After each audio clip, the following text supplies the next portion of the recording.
Good day, boys and girls. Today's lesson is about subject-verb concord or subject-verb agreement.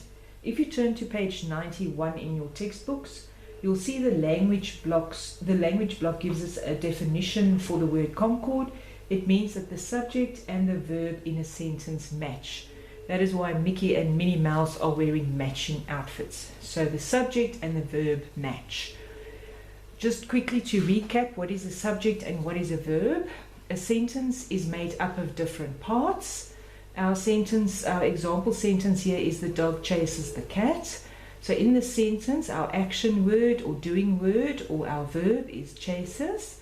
And then in order to find out what the subject is, we ask the question, who is doing the chasing? Who is responsible for the action?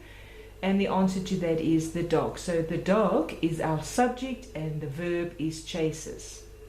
And then obviously the dog chases the cat, so that is our object.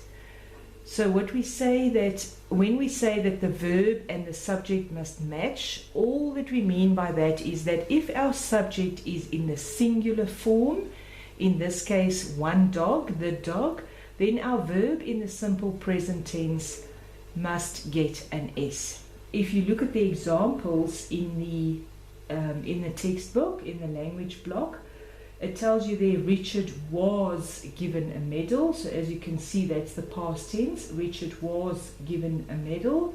Many people were happy because it's more than one person. So many people were happy. And the present tense, Richard works in a mine. There's your S. And the miners, more than one miner, work in a mine. So that is all that subject-verb concord is about, boys and girls. If the subject is singular, the verb gets an S in the present tense, and if the subject is plural, the verb does not get an S, it stays unchanged.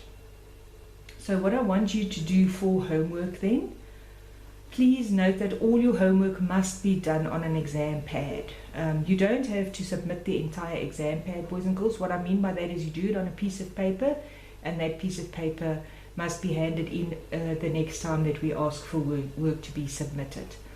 So on the first line of your exam pad, I want you to write your name, your surname, as well as the date on which you do your work.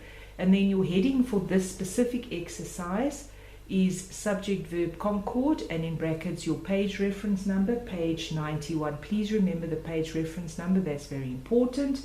And then in your textbook, I want you to do questions 1, 2, and 3. So question 1 says you are going to have to rewrite the sentences. So you rewrite all 4 sentences that they have given you in the textbook. And then first of all, you underline the verb in each sentence. Remember, I've told you that it's easier to first identify your action word, your verb. So underline your verb. You can do it in color or with a pencil or with your blue pen, it doesn't matter. And then you circle the subject.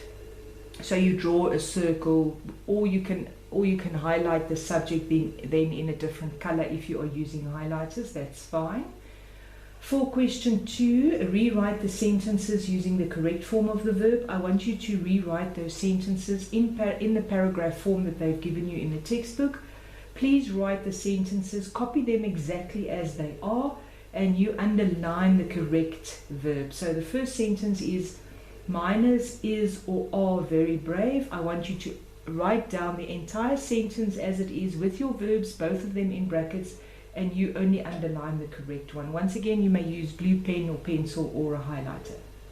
And then the last sentence, read what a fan says about Oprah Winfrey, and then rewrite the sentences with the correct verbs. It's basically the same as question 2. Also in paragraph form, you write the entire paragraph, and then you write it or you copy it exactly as it is written in your textbook, and then you just underline the correct verb.